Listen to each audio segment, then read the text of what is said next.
I love this show. I gotta get everything pulled up. Oh, I forgot about it. Drake had everything pulled up. Movies are awesome this week. For 82? Music is killer. Yeah, I just had to do the whole year. There was Nice. nothing for March of 82 or February or whatever month we're in. You're And there was a ton to choose from.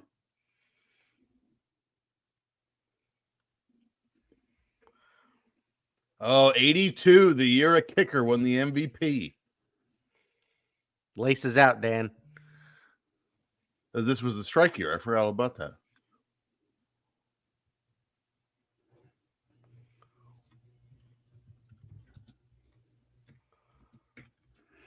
Damn, Tucker Carlson released his interview of Vladimir Putin 1 hour ago. It's already up to 7.1 million views. Who's Tucker Carlson? Tucker Carlson? He said Tuckle. Oh. I know who he is. Dave just said it wrong. All right, let's go. I'm ready. My daughter Are you said we're sure? too loud. She can't sleep when we're recording. 6:30. Well, in an hour and a half, should we go to bed? We should be done.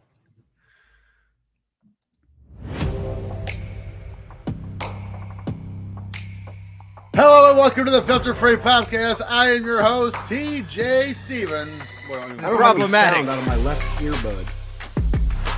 Getting off to a banging start here. Joining me as always, Step hens. Dollar Bill Dave.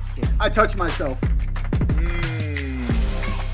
I just need to clip that. Just Dave leaning for. I touched myself. And Timmy C. Goo goo goo. Dave's is awesome, and he got a new hat, and it's hilarious.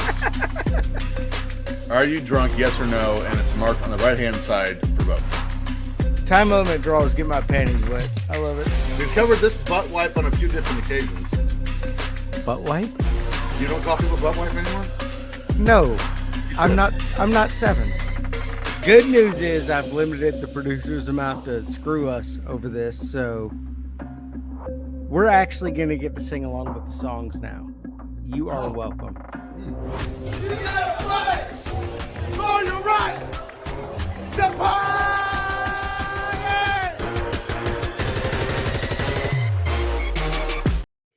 Hello and welcome to the Filter Free Podcast. I am your host, TJ Stevens. Step ins. Thank you. Joining me as always, Depends. I almost said Dolly Bill Dane because you started talking in the middle. Dollar Bill Dane So, and Timmy C. Tuckle Carlson. Tuckle. Tuckle. Please remember to subscribe and rate this show wherever you get your podcast. While you're at it, follow the show on Twitter at FF Popcast, on Instagram at Filter Free Podcast. Follow our Patreon network on Twitter at Filter Free Net, and of course, our streaming partners over on YouTube now at Watch on Premiere. But Timmy, if they go to our Patreon page, patreon.com/filter free, what is available to them? Well, they will get Legends. Let's rethink this. Footballers getting paid with Tim and Dave. Evolution of Evil. Wrestling with commercials, which we dropped an episode last week, and it was fire. Plus our list of 2024 events. You've already missed the Royal Rumble. We got lots of stuff in the works. We're going to find out where we're going. It appears we are going to Waterloo here in the summer. I didn't realize this is the first, but Arn Anderson's going in the Hall of Fame. I'm pretty sure I won't be there. Is Napoleon Okay. going to be there? But Napoleon? Yeah. Dynamite? Well, that's how it works. We weren't in Tampa, but Yeah. we were. So We don't do events together anymore. Yeah. Dave's moved to Alabama and has all his friends, and there's me Already. and TJ. Just me and But most TJ of his hang new out. friends will be in Waterloo. I'll probably be on vacation that week. I'm on vacation I'm on vacation as we speak, in fact. I'm not. I'm in Mexico. I'm looking at Disney vacations for this year, but I'm on actively on vacation. That Are you sounds rich? like torture. I no. I mean, we might be sleeping under a bridge to go to Disney, Okay. but we're gonna try to go to Disney. I don't know about It's you guys, Super but I 8. ate. Yes, I ate at. I had Jimmy John's delivered to the house. I tried the new Cajun, and they're not a sponsor of the show, but I really like Jimmy John's. And I tried their new Cajun chicken wrap, and now my hands smell like onions. Ew. It's very upsetting. Not an endorsement. No. That's why they're not a sponsor. It was very oily. I mean, it was delicious. Don't misunderstand me. But my hands, it was very oily, and now my hands smell like onions. So you had something that was like a foot long and oily, and now your hands smell. Yes. Yeah. Just like Buff Drake. Bagwell's not even on the show. Just like Drake. Oh, Drake. That's a good one. Yeah. Is that our current topic for today? We're talking about Drake's ding dong and him fluffing himself on social media. It's part of it. I didn't because see social media is horrible. We kind of teased this a couple weeks ago. We're going to do social media decorum. Are we finally there? I think so. All right, let's do that. Don't post pictures of your ding dong on social media. Well, I mean, I don't think he posted the pictures of his ding dong. you Although gotta- I would have. I mean, daily I would be posting pictures of it. You would, your feed, every time you refresh your feed, my dick would be on it.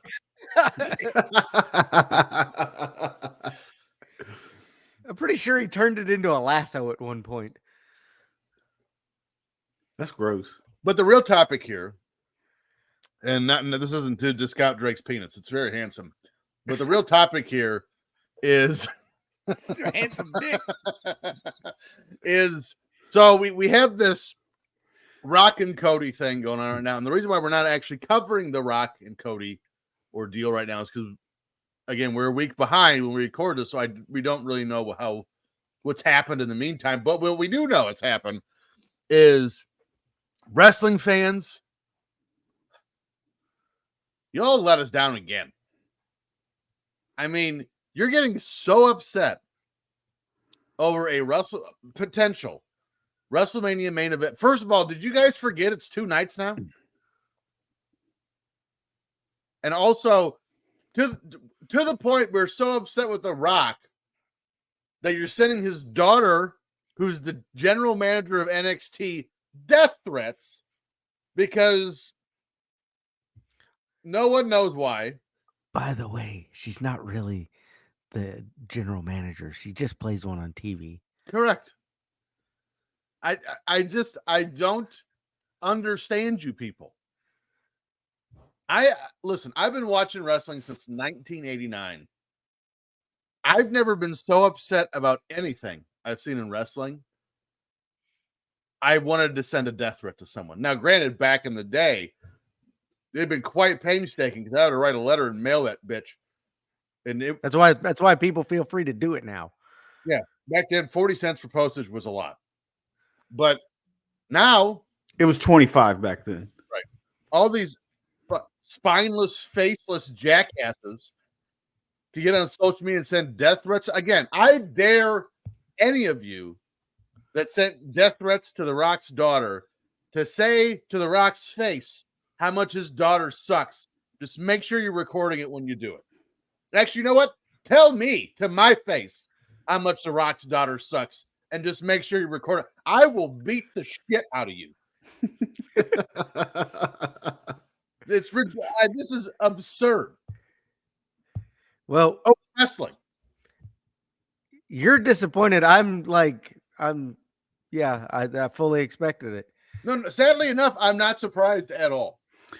I didn't expect it because you don't think about it because we're rational people. Right. But it doesn't shock me when it happens because people are stupid. Like, what are we doing here? It's wrestling. It's entertainment.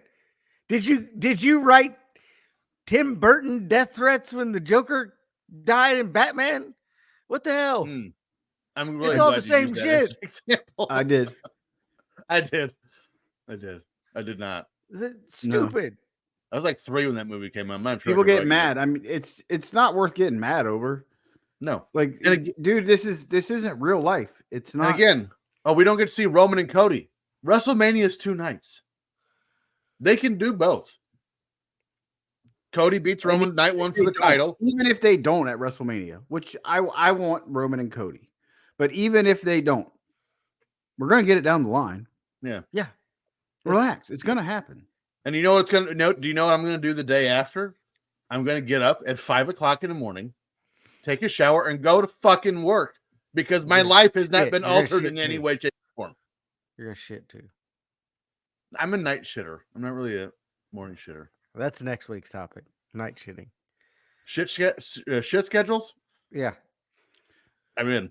There's schedules. Shituals. But no, I mean, stop being terrible. You people are idiots. Terrible. Yeah, I don't know what it is. Now, granted, I would say wrestling is probably like the only, huge fan base in Twitter I'm really involved with. I talk about I'll live tweet the Bears games sometimes, but my thoughts are Cubs games I don't, Blackhawks games I don't. So wrestling is really the only major one I'm a part of. And there's sometimes wrestling Twitter is awesome. Most of the time, It's a cesspool. it's hot trash. Hot trash. I'm also kind of part of Bengals Twitter, and that is way more uplifting than friggin' wrestling Twitter. I mean, outside of the 2 weeks I had to listen to Bears fans try to explain to me why Tyson Bagent would be a better starting quarterback for the Bears than Justin Fields. Outside of that, neither one's a good season. But yeah, it's been just the worst. It's wrestling, y'all. Let it play out. We're 2 months away. Actually, as we're recording this, they're doing the press conference for WrestleMania. Yeah. I don't get it. I really don't. And then here's another one I saw. Conrad Thompson posted the other day that he finally cornered Bruce Pritchard. They're going to record their next episode of Something to Wrestle. I shit you not. The first comment I see is the best thing for Bruce to do right now would just be bleed out and die on the operating table. What in the hell? Because again, and there's a certain podcaster from Kentucky, and it's not him, it's his loudmouth co-host and my cat. Me? No. Oh. Who are again, it's not the Kentucky guy, it's the guy from New Jersey, who's, again, no evidence to such, just assuming Bruce Pritchard's involved in all this Vince McMahon shit. Stop it. Until you have evidence, stop saying people are involved, because they're not, until they are. You can't do that. You're misleading your audience. It's the worst. You're trying to get views at that point. Yes. Or Well, and that's all people want. People just want clout. That's it. Right. They want social media clout, and they know that they can get away with saying it because back in the day, you had to say it to their face. You had to say it to their face. You couldn't just say it over some online platform where you're anonymous. And that's why I post a picture of myself. I'm not a bitch. Yeah. And I'll post where I'm at, whatever. I don't care. But guess what? I don't go around wishing death upon people and trying to stir up shit just to be funny. Because you're talking about somebody's livelihood. I mean, we have no idea who knows what. We can kind of guess that there's some people that, I mean, I'm sure they knew Vince McMahon was having some affairs. Right. Sure. They didn't know Vince McMahon was shitting on broads and doing stuff like this. Let's be realistic. Broads? Is this the 80s? Broads? Yes. No. He just turned to Andrew Dice Clay. He did. Little Miss Muppet sat on a tuppet. It's Muppet. Eating her curds and whey. And listen, Along the came guy a spider, sat down beside her. Said, you know, I'll say his name. Brian Last from the Jim Cornette shows. He keeps insinuating Bruce Pritchard's involved on this because he has a vendetta against Bruce Pritchard has for years. He doesn't Guess what? hide A lot of people hate Bruce. I'll give him credit for that. He doesn't hide it. But you can't lead people on to make people think that people are involved in this shit when they haven't been named. They haven't been listen, it's right now it's Vince McMahon, it's John Laurinaitis, it's Brock Lesnar. That's all we know. As far as I know, anyway. Mm-hmm. Stop it.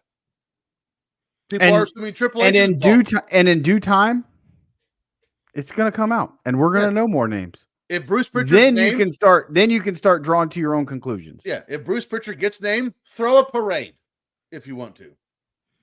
But until then, stop. Right down the middle of that cesspool, New Jersey.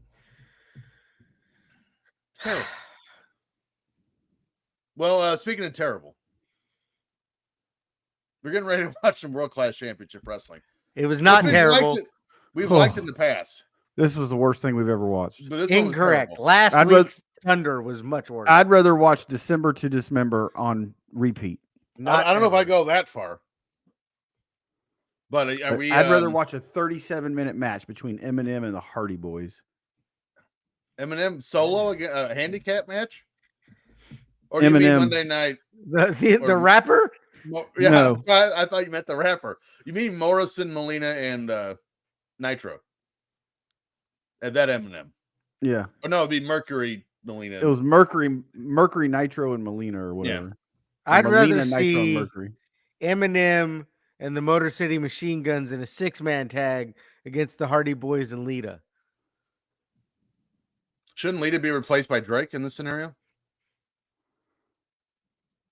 Drake. You wishing death upon Lita? I know. I said replaced by. Not mounted by. I said replaced by. Spear. Oh, she's dead. All right, Timmy, are you ready? For what? What do you mean for what? This week, we're going back to... It's another leap year, February 29th, 1982. February 20th, you fat fingered it. February 20th, not a leap year. I was just doing the math. I'm like, that was 42 years ago. I was at a leap year. Every 4 years. Wrestling. However, before we get to that show, let's drop the beat. Let's see what was happening in your world yesterday.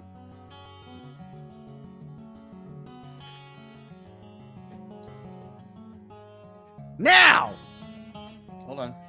Wait for it. Stories that missed the cut. February 1st, late night with David Letterman debuts on NBC, with Dave's first guest being Bill Murray. How about that? It's a good guess. Although we kind of find out Bill Murray's an asshole in his own right in the last 2 years. Because of Groundhog Day? No. February 3rd, John Sharples of England completes his disco dancing session at 371 hours or 15.45 days. Straight? I hope not. I hope he ate somewhere in there. Well, probably not. He was disco dancing. His shoes, I mean, just throw those shoes out after that. Oh, never mind. February 4th, we get a new indoor distance record for the longest flight by a paper airplane, 47 meters in Tacoma, Washington. How did this miss the cut? This is stupid. How did this miss the cut? This is what was going on in 82, folks. The stories that missed the cut are terrible. Stories in the wheelhouse are great. February 4th, Chris Sabin of the Motor City Machine Guns is born in Pinckney, Michigan. 6-man tag. Eminem. February 4th, Kimberly Wyatt of the Pussycat Dolls is born in Warrensburg, Missouri. Oh, I love me some Nicole Scherzinger. That's not her, though. Don't know. I know, but she's hot. I'd like her to be my next ex-wife. There you go. You should... what? I had a guy that I was in the Air Force with that always said that... You're married. How would she be your next ex-wife? Are you a polygamist? Wife, yes, he is. Have you met Dave? He moved to Utah. He would always tell me that his next wife hasn't been born yet. Ew. Did you say ooh? No. No, to what I said, not to the picture. February 6th, Centerfold by the Jay Giles Band hits #1 on the pop chart. Well, my blood runs cold. Trivioki. Did you put that in Trivioki? No, because I was going to say you better read the notes. Dave would have put it in there. Oh, I don't read the notes. I don't read anything. That's good. We know. This song was #1 on the pop chart here in 1982. My blood runs cold. Never heard it. What? February 11th. Ozzie Smith of the San Diego Padres is traded to the Cardinals for Gary Templeton. That's home run king, Ozzie Smith. I was going to say Gary Templeton hit more home runs the next year than Ozzie Smith did in his entire career. Ozzie Smith had 28 career home runs. For those of you not been with us since day one, we found out. Very Ozzie mid. Smith was the Very story. mid as a baseball player. Yes. No. Defensively, he was The amazing. wizard. He was the wizard. Wizard Nobody. of Oz. Chicks dig the long ball. They don't dig flippy shit. See the Young Bucks. February 13th, former NFL running back Michael Turner is born in Waukegan, Illinois. Never heard of him. Michael Turner used to play for the Falcons. That's Was why. he part of? Was he part of Bachman Turner Overdrive? No. Born to be wild. That's Steppenwolf, you dumb shit. Whatever, same thing. February 15th. Good thing I'm the music guy. Former Denver Nuggets forward and head coach Dan Issel begins his streak of 63 straight free throws made. Let's see him do it with a paper airplane. I could 43 do that. meters away 63 free throws made. I could do that. in a row. Yeah. In a game, in an NBA game. No, it First wasn't off, in one game. It was not in one game. Well, but he was playing in NBA games, correct? Yes. Dave couldn't get on the court, so he'd never make 63 free throws in a row. You look like I have Jackie missed. Millen in I Trap have Bro. missed 0 NBA free throws. Just saying. That's true. I'm also with you. I'm there. I did get beat by an 8-year-old once, though. I missed twice. I missed 2. February 16th, Farrah Fawcett and Lee Majors get a divorce. Didn't know they were married. I didn't either. Farrah Fawcett was fire back in the 80s. He was. Well, Lee Majors lived a charmed life because this would have been about the time he was on The Fall Guy with Heather Thomas. I thought you were about to say. Who makes Farrah Fawcett look like a bow wow? I thought you were going to say Lee Majors also hot here in '82. He was $6 He was a million handsome man. man. He had a handsome penis. February 17th, He's no Joseph Drake. Gordon-Levitt is born in Los Angeles. Robin. As we know him now. Or February- Third Rock from the Sun. Third Rock from the Sun. That actually was the show they referenced in this article or in this clip. February 20th, the New York Islanders win their NHL record 15th straight game as they beat the Colorado Rockies 3-2. I don't think so. But as we've done a story on this, the Rockies became the New Jersey Devils. No. They beat the Rockies in baseball. I don't like that at all. I don't like that at all. Was Andres Galarraga on that team? Yes, it was him, Dante Bichette, No wonder Todd they beat Helton. him. Larry Playing the wrong Walker, sport. Ellis Burke, Charles Johnson, Walt Weiss, Vinny Castilla, David Need. David. February 25th, Maria Kanellis was born in Ottawa, Illinois. She's got nice hootie hoos. She is so hot. She is hot. She's older than me. And me too.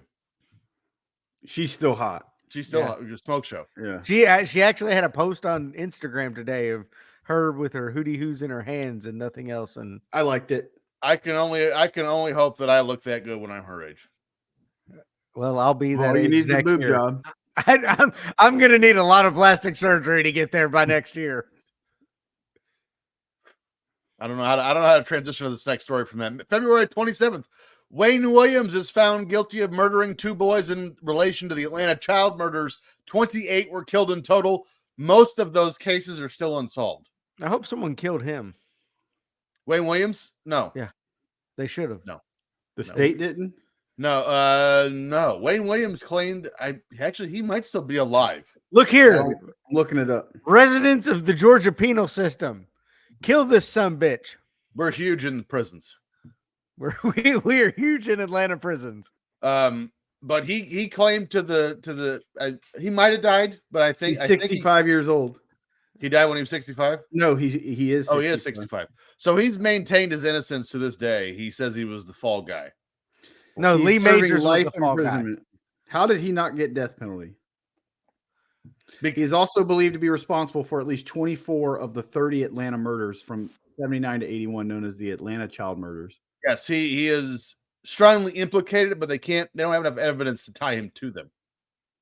So he was only convicted. Close enough for me. Kill that sumbitch.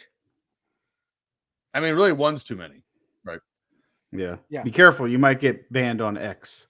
Yeah, because sons of bitches. February, don't even get me started. Speaking of social media bullshit. February 28th, AT&T announces a then record loss for the fiscal quarter, a cool $7 billion. This is 1982. That's A lot like of $26 trillion these days. It was a down year for payphones. Oh yeah, $7 billion in 1982. You know how many quarters it would take to make that up? That's like a day's worth of payphone calls. 7 billion times 4. So That's 28 billion. Billion. Dave doesn't read. Dave doesn't do math. I just said 28 billion, you idiot. He just did math. I'm good at the maths. As long as you don't put letters in it. Oh, he's good. He's a genius in the mathematical arts. Okay.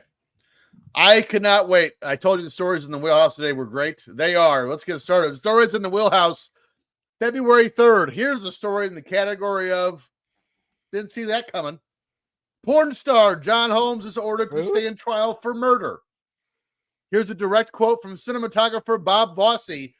If you're unfamiliar with how huge John Holmes was to the porn industry. I'm sorry, how huge John Holmes was? He's no Drake. He's no Drake. He's huge in the porn business and huge whainer as well. Here's the quote. John Holmes was to the adult film industry what Elvis Presley was rock and roll. He simply was the king. Oh, yes, he was. He was fat and on drugs. Holmes was a major actor in the 2 films that put adult films on the map in the United States, Deep Throat and Behind the Green Door, both in 1972.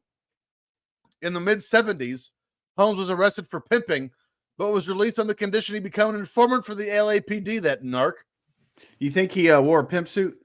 I can only hope. I just love that he's... What, Timmy? Did you hear about the sequel to Deep Throat? Gag reflex? I don't like where this is going. Drake's going to be, it's called Deeper Throat. Deeper Throat. That's much better than what I thought you were going to say. So, I can't imagine being literally the 2 biggest porn titles, maybe still to this day. And you have to pimp on the side. Not making enough money. It's crazy. By the late 1970s, he's not bigger than Ron Jeremy. I mean, he probably would have been fine if it wasn't for the drug habit. I mean, that's true. Holmes is on the Mount Rushmore, I would say. Yeah. The porn Mount Rushmore? Yeah. All right, we got to pause for a second just to find out what our porn Mount Rushmore is. Mount Pornmore?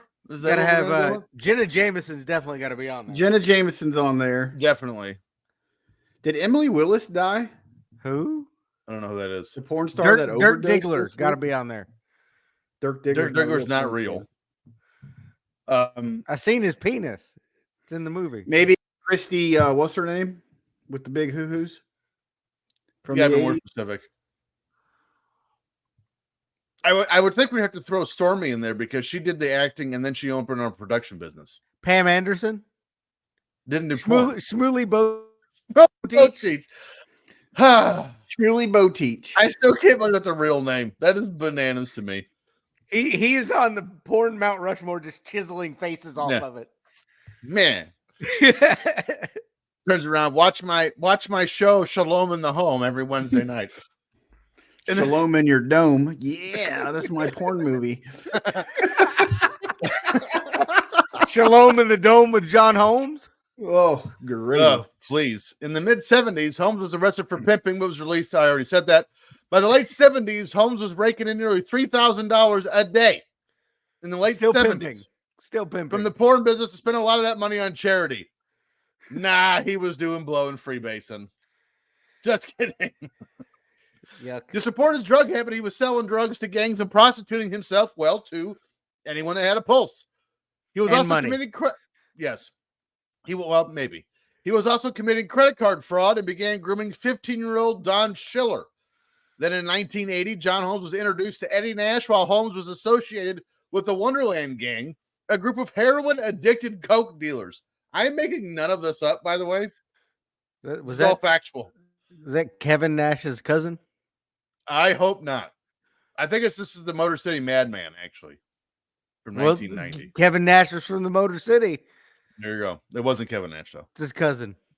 Then Holmes was using more drugs for personal consumption than what he was acceptable, and all hell broke loose. What was acceptable?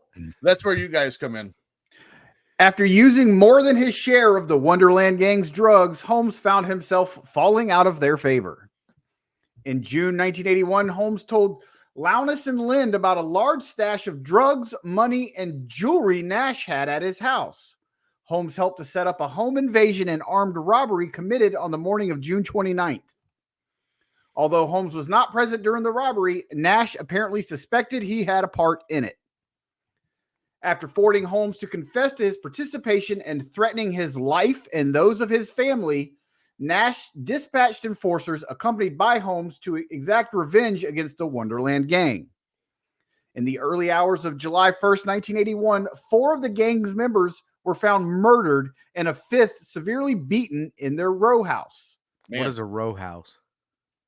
Roadhouse. Roadhouse. Were they beaten with his manhammer? Holmes was allegedly present during the murders and left a palm print over one victim's headboard, but it is unclear whether he participated in the killings. I would say he was just filming a movie. He was just filming a movie while the murder was going on. Holmes was questioned but released due to a lack of evidence. He then refused to cooperate with the investigation. He had a palm print there. What do you mean lack of evidence? And he's in there going, let's ignore the palm print for a minute. Do you have anything else on me? I don't think he was there. After spending nearly 5 months, nearly 5 months on the run, he was arrested in Florida on December 4th, 1981, by former LAPD homicide detectives Frank Tomlinson and Tom Lang, who later gained fame for his involvement in the O.J. Simpson murder case. No good. Legit. Holmes was extradited to Los Angeles and in March 1982 was charged with personally committing all 4 murders. There we go. After a 3-week trial, Holmes was acquitted of all charges except committing contempt of court on June 26, 1982. The murder trial was a landmark in the history of American trial procedure, as it was the first in which videotape was introduced as evidence. Was it videos of his porn? Probably. Here's a video of his dong. Notice how this guy didn't choke to death. By the way, Judge, look, that's a legit 8 inches. Look at it. Little known fact is he actually was fined for contempt of court because when he won the case, he jumped up and started doing the helicopter. And he actually took off. Yeah, he did. He flew around the courtroom with that thing. Holmes' career was promoted with a series of outrageous claims that he made over the years. Many made up by the spur of the moment by Holmes himself because he's a liar. The most dubious ones include, number 1, in the 1981 biographical feature documentary Exhausted, John C. Holmes, The Real Story, from director and Holmes' confidant Julia St. Vincent, Holmes claimed during an interview segment he had intercourse with over 14,000 women. Still ain't got shit on Wilt. How are you a porn star and the name you sign off for on your biography is Exhausted? Because every time he gets a hard on, the blood runs out of his body. It should have been comatose. Should be oxygen deprived. Correct. Holmes also stated he had degrees in physical therapy, medicine, and political science from UCLA. Lying ass. Holmes was, in fact, a high school dropout who never returned to school. And according to Bill Amerson, quote, the closest John ever got to UCLA was breaking into cars in the school's parking lot. Makes sense. So he sounds like that knothead from New York that got expelled from, what was that, the Senate a couple of weeks ago? Yes. What was his name? Hispanic guy. George Santos. Santos, yes. I went to Stanford. We've never heard of you. From the Dave in the HSV department of lying, Holmes said his penis was so big that he had to stop wearing underwear because, quote, I was getting erections and snapping the elastic waistband 4 or 5 times a month. Well, quit tucking your dick into your waistband. That's happened to me. That's happened to me twice. It's a pretty simple solution. Who tucks their dick in their waistband? Throw that shit down your leg. What are you doing? Holmes and Ken Osmond, who played Eddie Haskell in the TV series Leave It to Beaver, were the same person, he stated. In reality, the two men were simply shared a passing resemblance, but Holmes still claimed to be Eddie Haskell, although he was just saying something about taking it to the Beaver. I mean, it wasn't... Wait, did he claim to be Eddie Haskell or did he claim to be Ken Osmond? Ken Osmond, who played Eddie Haskell. I think he was claiming that him and Ken Osmond were the same person. The same person. That's true. Yeah. Ken Osmond's like, what? I'm right here. What do you mean? It's like standing next to him, like, quit doing cocaine, man. I've been on 43 other TV shows since that. Here's one for you. He also claimed that during the filming of a gay feature film, he inadvertently killed 2 male performers and was tried for manslaughter. The judge in the case sentenced Holmes to abstain from performing anal sex in any future films. What? I don't believe that at all. At all. You don't want to tear an anus. Punctured his heart. For some reason, women it's Through fine, his but the men, buttocks. 2 of them. I don't think Women- he cared. He was in all the porn. Women made 2. 2 men. There was 2 men. Women, fine. They were fine. I loved him in 3 Men and a Baby. What? I don't know if I like that. I've seen that movie. It's a great movie.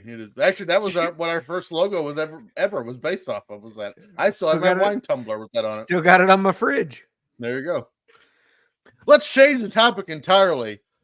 February 13th, Pink Floyd's Dark Side of the Moon crosses 402 weeks on the Billboard Top 200. I'm going to repeat that.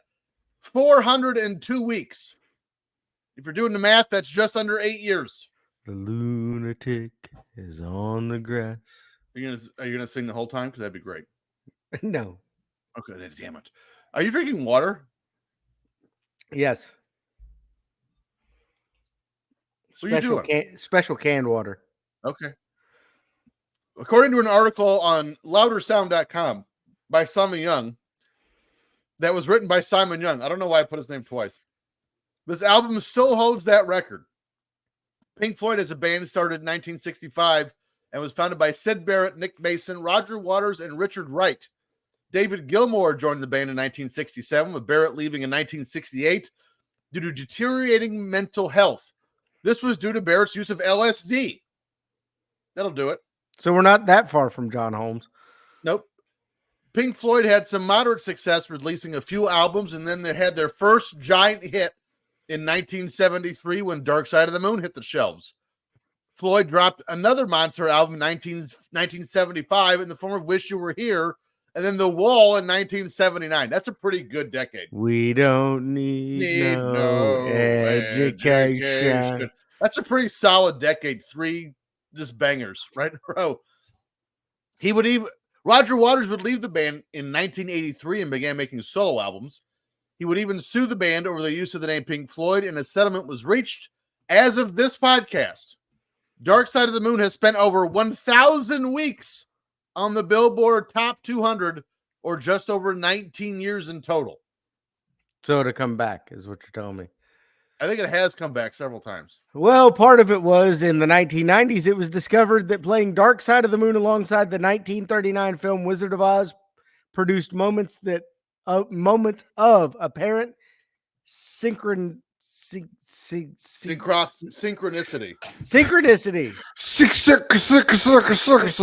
Not gonna work here anymore. Cirque du Soleil. And it was suggested this was intentional. Such moments include Dorothy beginning the jog to the lyric, "No one told you when to run" during Time, balancing on a fence tightrope style during the line, "Balanced on the biggest wave" and Breathe, and putting her ear to the Tin Man's chest as the album's closing heartbeats are heard. Parsons and members of Pink Floyd denied any connection, with Parsons calling it, quote, "a complete load of eyewash." I don't know what that has to do with anything. If you play the record with the sound turned down to the TV, you will find things that work. I've done this a couple times in college. It does work. But it may have been the mushrooms. How high were you when you did that? It may have been the mushrooms. I'm just saying. That's what I thought. Still pretty good, though. Dark of the Moon was a huge hit globally at the box office, grossing more than $1.124 billion. Did you just say Dark of the Moon? Becoming the 5th highest grossing film in history at the time. Sam Witwicky and his Transformer friends, led by Optimus Prime and Bumblebee, battled the dastardly Decepticons, led by Sentinel Prime and Megatron. In 1960, the Ark, a Calvin Cybertronian Johnson? spacecraft carrying an invention capable of ending the war between Autobots and Decepticons, crash lands on the dark side of Earth's moon and is detected by NASA. There's a whole war that rages on throughout the movie, and it's awesome. If you haven't seen it, you're wrong. Nerd. I think I'm gonna sue Dave for copyright infringement. Transformers 3, baby. Dark of the Moon. Was it called Dark of the Moon? Yeah, Transformers 3, Dark of the Moon. That's why I was like, what? All of us were like, wait, what did he say? You know what I'm excited for, guys? Valentine's Day. Well, love is in the air. And you know what that means? Time for Daytona. Valentine's Day. Time to head to the world's most famous speedway, Daytona, for the annual running of the Daytona 500. You wouldn't guess by the end results as Bobby Allison won in his number 88 Buick by 23 seconds over second place Cale Yarborough. But this race had a lot of interesting stories and intrigue. First, let's talk coverage, as I always do with these stories. CBS aired the race with Ken Squire, David Hobbs, Ned Jarrett, who seems like he's been calling NASCAR for 78 years, and Larry Newber. Allison dominated this race. Allison dominated this race, leading 147 laps, and actually set a record for most consecutive laps led at Daytona. Going back to his race in 81, which he also won that one, to this race, he became the only driver to lead the most laps in consecutive Daytona 500s. 120,000 people were in attendance to watch this race live and was dominated once again by the two drivers that had become the faces of the Daytona 500 in the forms of Bobby Allison and Cale Yarborough. It was Yarborough and Bobby's brother Donnie who made the 1979 Daytona 500, one of the more classic races ever when the two drivers were fighting so hard for position, they wrecked each other on the backstretch of the last lap. The two then broke into a fight, which was made more crazy when Donnie's brother Bobby pulled up and jumped in. This was the first 500 appearances for Mark Martin, Rusty Wallace, and Lake Speed, and the final 500 for the aforementioned Donnie Allison. Dave's boat. Allison's win caused controversy when his rear bumper fell off during the race. Allison's car was apparently tapped from behind by Cale Yarborough as they raced through turns 3 and 4 early in the race. After contact, still not far from John Holmes getting tapped from behind in the bumper. Yep. After contact, drilled people. Allison's bumper peeled off and flew high into the air before landing back in traffic. Several cars either ran over the bumper or collided while trying to avoid it, causing a huge crash that brought out the race's first caution. After the bumper was off Allison's car, it was consistently faster than the competition, allowing him to pull away to a significant lead despite other drivers working together in the draft. Yarborough's crew chief, Tim Brewer, later inferred that Allison's team had intended for the bumper to come off because they knew it would offer a major aerodynamic advantage, either using hollow bolts or very thin wire to attach it superficially to the car. Love it. Allison and his crew chief, Gary Nelson, denied it and continue to deny it to this day. I mean, really, it's been 42 years. You could probably say, yeah. You just tell us. I hate you, TJ. You love By the way, that draft they were in, was that the one where Michael Jordan went number 2? Sam Bowie, number 1? What you mean, the draft in April? 3, wasn't it? Was that 82? It was 84. It was 84. It was 82. No, it was 84. Whatever. Anyway, you can't even get your wrong stories right. All right, wrong stories. Any NASCAR stories wrong? Trust me. Incorrect. 14 cars competed in a consolation race for non-qualifiers. Are you fucking kidding me? Slick Johnson started from the pole because he's a jive soul, bro. He finished second, with Tim Richmond winning the 30-lap race. Couldn't even run a full race. We've done a story on Tim Richmond. Ronnie Thomas, Bill Measles had the measles, I guess, and James Hilton loved his hotels. Rounded out the top 5. Are you fucking kidding me? They had a race for people that couldn't get into the top 42. I have a whole new respect for Dave and his lake speed driving, though. Who's the guy that he just tried to qualify for Daytona 500 last year? He was like 78 years old. Was it James Dale Hilton? Yarborough. No, he's busy running hotels. He ain't got time for that shit. Spelled wrong, not head. It was Paris Hilton. Sterling Marlin. It was It's hot. not him. Sterling Marlin's hot? No, Paris Hilton. That's hot. Oh. You know what else is hot?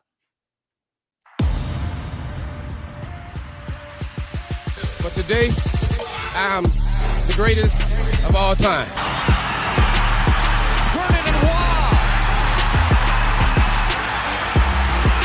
Mike Vernon with a great lift. Here it is. H. Pressure with three. Wentz is going to run the ball. Makes a guy miss. Comes down to over the second rafter. Off the floor. Nothing but net. Through the window. Off the wall. Nothing but net. You like that? You like that? I like that. You gotta like that, right?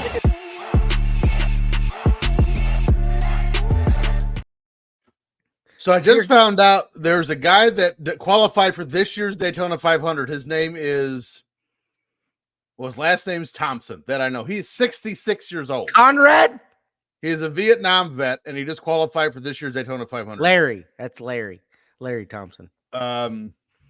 Also, Morgan Shepherd, had he qualified, Morgan Shepherd was the one I was thinking of. he would have been the oldest at 72, but he didn't make it. There was another guy. He was rookie of the year in Mark Thompson. He was rookie of the year in 1973 and kept trying to make it. Usually, if you're rookie of the year, you get it in automatically. I prefer. Well, I mean, Bagwell was 4-time rookie of the year. It's true. Yeah. All I right, don't know how Timmy. I'm going to do in 1982 NASCAR trivia. You're up, or Dave's up right now, 3-0. I'm not doing NASCAR this week. So I'm going to give you again the chance. You're going to kill it because I don't know Dick from 82. Baseball. We got to do NASCAR. It's a NASCAR story. I was going to give him NASCAR, MLB, or NFL for options. He picked baseball. NASCAR. Baseball. We're doing baseball. Well, I could just mute myself and go fuck off because 82 baseball's for my time. I'm in. I'm going to win this week. Timmy's going to get one. So let me get all my. Oh, that's not what I wanted. Hold on. There we go. All right. Let's start with 1982 batting average leaders. Pete Rose. Pedro Guerrero. Let me see here. If you can get, we'll go with 4. Pete Rose. The first 2 guesses for both of you were incorrect. Well, I'm out. Eddie Murray. Eddie Murray. 6 with 316. Cal Ripken. Tony Gwynn. Cal Ripken. No. Who did you say? Tony Gwynn. Tony Gwynn. In 82? No. His rookie season was 1979. Tony Perez. No. Bob Mike Wendell. I didn't hear what either. Mike Schmidt? Yeah. No. And Dave, I think, made up a name. Turk Wendell? Bob Wendell. Bob Wendell. Okay. Mr. Wendell. Let's see. Burt We got Babakwa. one. No. Burt. Wow. We got 1, 2, 3 Hall of Famers left on this list. John Mattingly. No. All the last names are surprisingly short. Robin Yount. Robin Yount, second. 331 of your Milwaukee Brewers. So not fair. Oh, this was Harvey's Wallbangers. So I was a whole like 4 months here. let's see. Well, you would have done any better in NASCAR. You said that. Was Molitor around then? Paul Molitor. No. Kirk Gibson. Kirk Gibson. No. Shit. Ricky Henderson.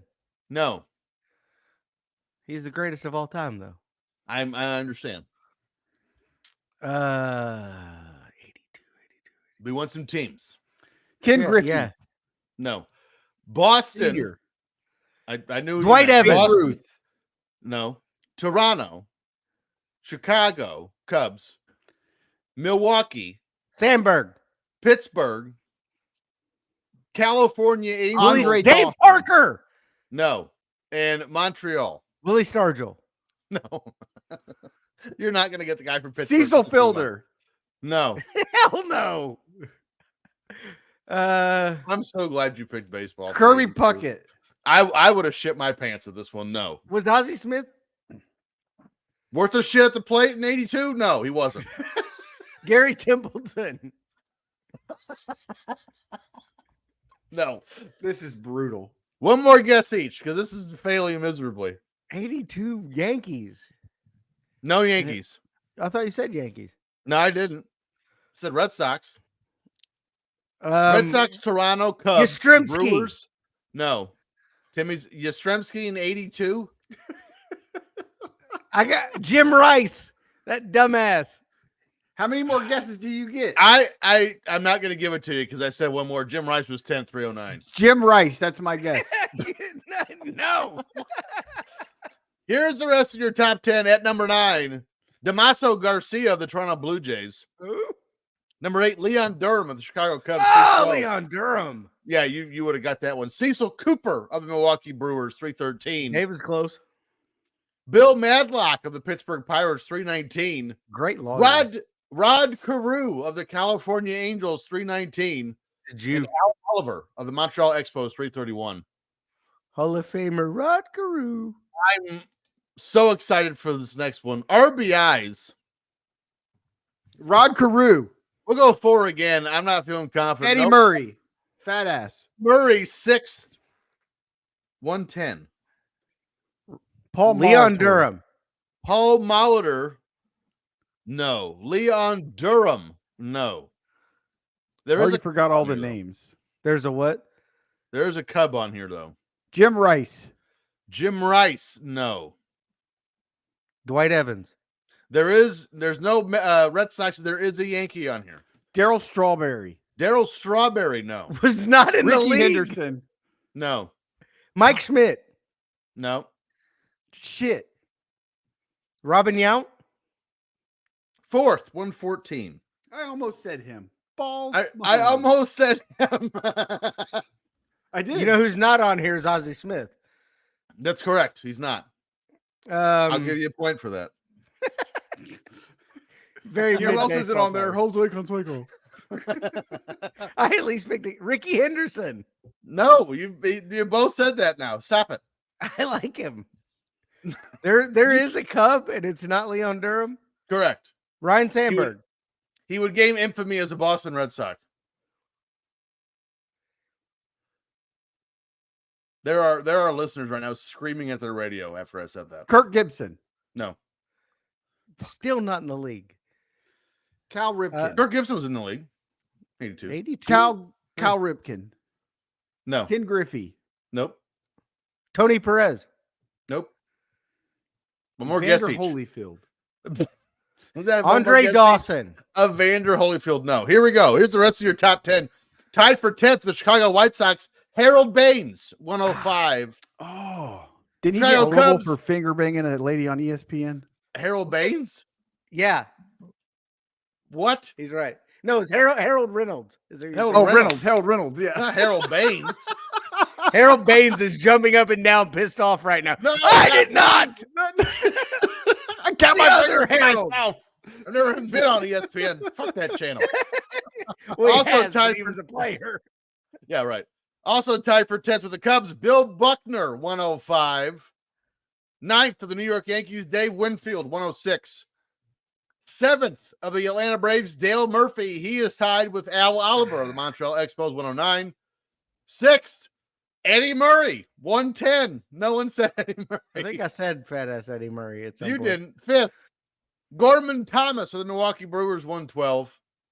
3rd, Andre Thornton, 116.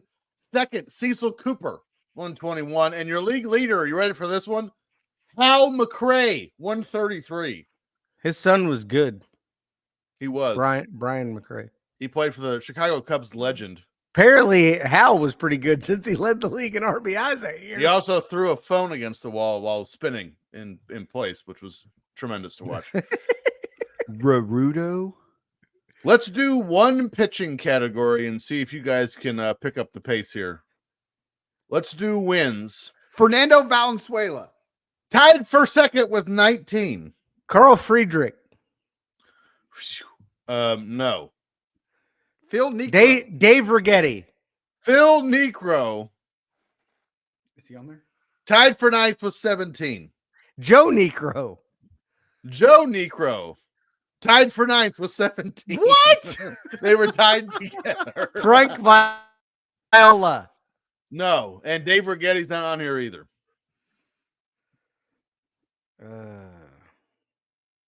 See, we got one. Mario Soto. No. Rick Sutcliffe. There's a couple guys that won Cy Young. There's one I know is in the Hall of Fame left on this list. Don Sutton? Don Sutton tied for ninth with 17. With the Necro brothers. With the Every Necro old brothers. Charlie Huff. They were all 58 years old, just throwing junk up to the plate. ERA 4.9, but they also pitched 711 innings.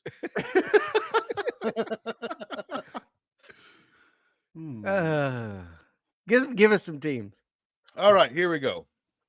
Toronto, Detroit, Milwaukee, the Dodgers, the Angels. Jack. My son's upstairs. I can see him. He's a ginger. Yep. Jack Morris. Jack Morris tied for ninth with 17 with the Necros and Don Sutton. Everybody's got 17 apparently. Everybody's got 17 wins. Let's see, where was I? California, Milwaukee, Kansas City, Montreal, Chicago White Sox, and the Phillies. Steve Carlton. Yes. Steve Carlton led the league with 23. Your score right now, 8-5, Dave. I think What? I'm done. There is no way. 8-5. It should be 8-5. Timmy C. We've each scored 5. I got You've 3 each last scored week. 5 points. You want to see my You ball? I thought you said 8-5. Oh, because Dave For the won month. other one. Goofball. I was like, wait a minute, what? Go through those teams again. All right, this is gonna be your last guess because Dave just said he was out. I'm Okay. out. I got nothing. Toronto, Milwaukee, the Dodgers, California, Milwaukee, the Royals, Montreal, and the White Sox. And Friedrich isn't on there, and Milwaukee's on there? Or That's correct. Detroit. He's Detroit.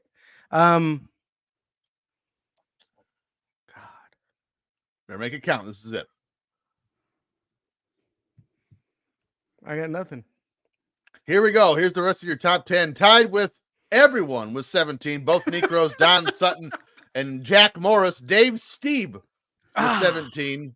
And Mike Caldwell, the Milwaukee Brewers. Tied for 5th, Jerry Roos. Nolan Ryan. Jeff Zahn, no. Believe it or not, no. 'Cause Pete he was- Vukovich He and was not good. Larry Gura with 18. Shut up, Timmy. Tied for 2nd, Steve Rogers, the Expos, and Lamar Hoyt Captain America? of the Chicago White Sox. Your score after week 2, 8-5. Dave in the It's a lot- HSV. A lot closer than it's been. Probably should have picked NASCAR. I doubt it, because I would have been terrible at it. Does that mean it's my turn? That means it's my turn.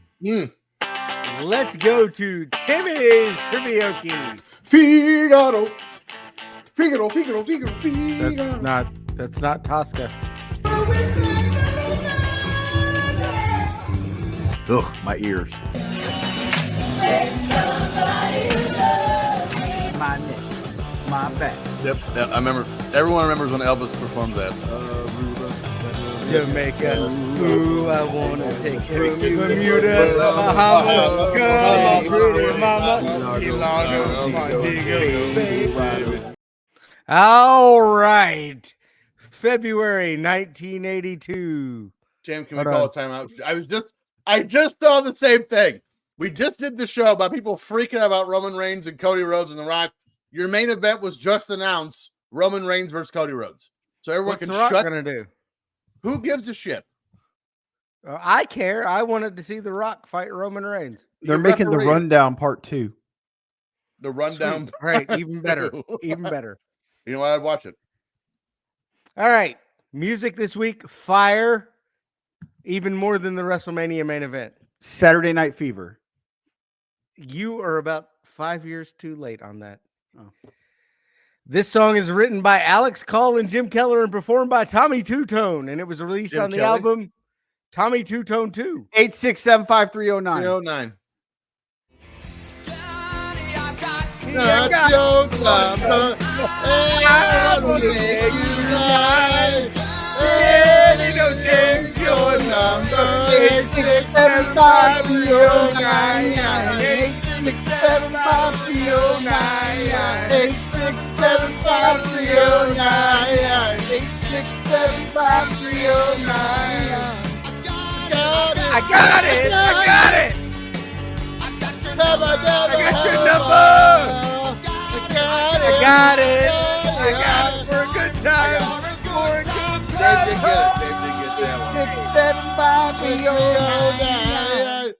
So we got to make sure we sing all the songs now, because otherwise we'll get our YouTube banned in Russia, as I found out today. By the way, the best interview ever was when Tommy Two-Tone said, if we did that song now, it'd have to be 5555555 because you're not allowed to give out real numbers. Jenny was pissed. Did I ever tell you the story about, again, they're not sponsored. 5555555. Yeah, That's true. 555. I got it because it's They're all not, fives. Again, they're not the sponsor of the show, but there's a plumbing company in Indianapolis, Indiana called Einstein. Was it no Franklin Plumbing? And I remember I was doing a UPS driver training in like 2008, and I saw the commercial on TV. TJ's done everything. I've done everything. Another one of your 10 trillion jobs. I did that one for a month and a half. It was terrible. And the whole commercial is Benjamin Franklin dancing around with a kite. And the song he's dancing to is 8675, my dog. 8675309. And guess what their phone number was? 8675309. Yeah. I was like, that is the most genius marketing I've ever seen. All right, I'm a little concerned about the second song. I think I'm TJ's concerned got a about my better dog. shot than Dave. Okay. This is a song by American singer and songwriter Stevie Nicks from her debut solo album, Belladonna. Clue number 2. The lyrics were written by Nicks to express grief resulting from the death of her uncle Jonathan and murder of John Lennon during the same week of December 1980. Johnny's Got a Gun. That's Aerosmith. That's Aerosmith, and it's Janie. And it's Janie. Well, and it's the album Pump. Clue number 3. In 2020, show favorite Miley Cyrus interpolated the song for her single Flowers. Midnight Sky.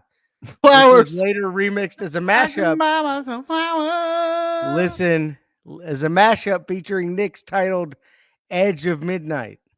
Is it called Edge of Midnight? No. Edge of John. Edge of... Edging on the side of my head.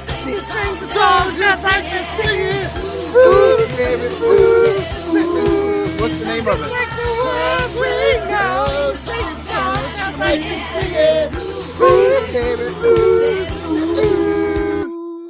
See, if you would have said that song was the song Jack Black sang in School of Rock, I probably would have got it. Edge of 17 is the name Edge of the of song. 17, yeah. I mean, I wouldn't have got the title, but I would have said One Winged Dove for sure. All right. Song number 3, clue number 1, which apparently there are only 2 clues for this. Nope, Good. there's 3rd. All right. This is a rock song written by Alan Merrill and Jake Hooker.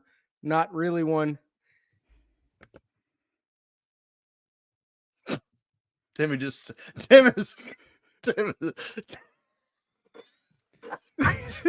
sneezing and he might die. There's nothing we can do about it. What an idiot. Also, it's a little upsetting you don't cover your mouth when you sneeze. Yeah. Be an adult about it, would you? Covering it. It's just me. You got COVID all over your computer screen now. Look at your camera. It looks like shit. Looks like it's raining at Wimbledon right now in your camera. Song number 3, clue number 1. This is a rock song written by Alan Merrill and Jake Hooker, who was not one, and first recorded by the Arrows, a British rock band in 1975. John Holmes. With the arrows. The music video for this song, produced by Barry Raubag, which is a weird name, received heavy play by the fledgling MTV network. It featured This artist Video killed the Kill the radio radio. star. and her band, the Blackhearts, traveling to a small dingy bar and then exciting the drunken crowd by performing the song and yelling out its chorus. Clue What number is the 3, name of that Weird Al song? Yankovic parodied the song as I Love Rocky Road. I love rock and roll. Yeah, me.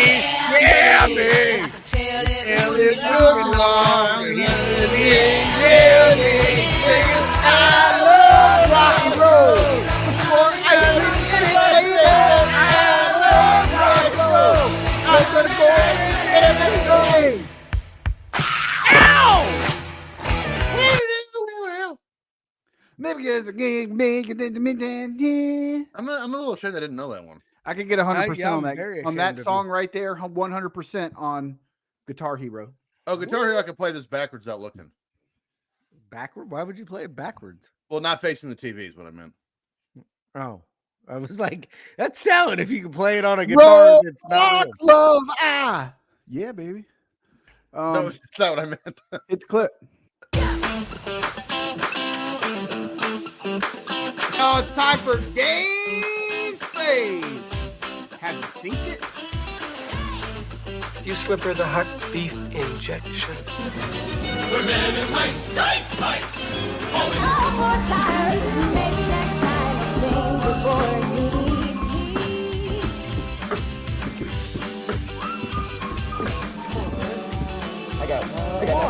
But damn it, I got nothing, guys.